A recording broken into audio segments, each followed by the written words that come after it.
the city of Chicago versus the suburbs. Which one's better to live in? Which one is cheaper to live in? I think you're going to be surprised by which one is cheaper to live in, because God knows that I was. We're going to break down the classic geographic rivalry, living within the 77 suburbs of Chicago versus planting roots Hold, in Chicagoland suburbs. hold on, did you say 77 suburbs of I'm Chicago? sorry, say this 77 neighborhoods. Sorry, Okay. 77 official neighborhoods of Chicago. See, I just got suburbs on my mind. Most people assume that moving to the suburbs is going to save you money. In Chicagoland, this is a mathematical illusion. They told us, that's what they told us. You know what I'm saying? But Property taxes, that's the biggest difference between the city and the suburbs for me. mm-hmm. The property taxes are way cheaper in the city. Yeah, I actually did some math, and I suck at math. You know, I went to school for English. I love math. I Oh, was a mathlete, bro. okay, well this is gonna make sense to you. So I wanted to really see which one was cheaper, living in the city or living in the suburbs. So obviously I had to uh, set a baseline and create an example and really do the math. So the baseline here is a family of four, right? Both parents are working together. That household brings in $100,000 a year. All right. They bought a $300,000 house in both scenarios. So living in the city, a $300,000 house. Living in the suburbs, a $300,000 house. And that mortgage payment, just the mortgage payment, right? Not including, this ain't the whole PITI, just the P, or the PI, just the PI. It's $1,700 a month. All right. So that's the baseline. So when you actually put them side by side, the monthly budget, right? So your base $1,700 for both. Property taxes in the city, about $415 a month. So we're talking about your monthly budget.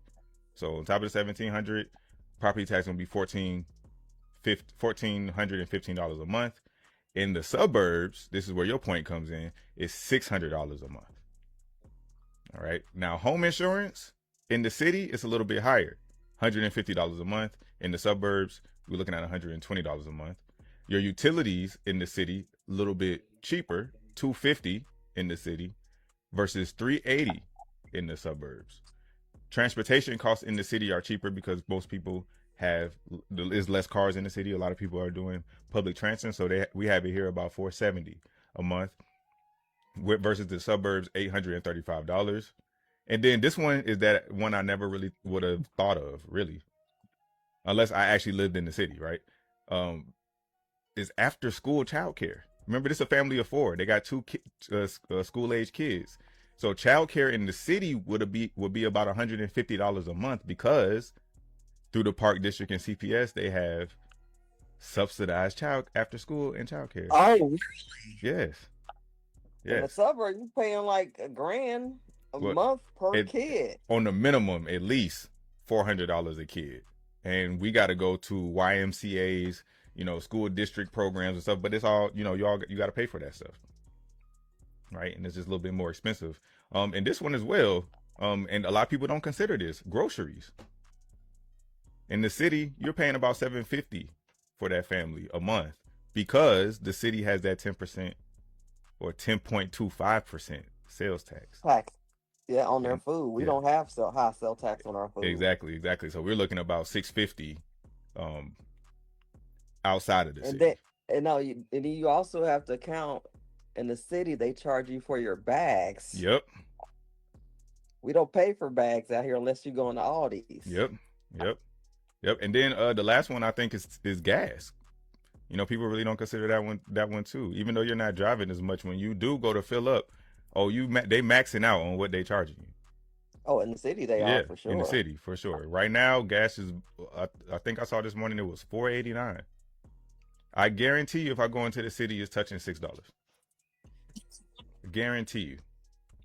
For anybody who live in the suburbs, don't cross city limits without putting whatever gas you need to get to your destination and get back. I'm telling you, you're gonna And if regret you it. live in Lansing and Linwood or Crete, You're probably crossing the Indiana border to Exactly. get your gas. Exactly. Not only do I not want to pay for gas in the city, but let's just be real. How safe is it to stop at a gas station in the city? Especially any of them gas stations south of 59th Street off of the Dan Ryan. Every single one of them gas stations off of the expressway is sketchy as hell. I'm not stopping at none of them gas stations, yo.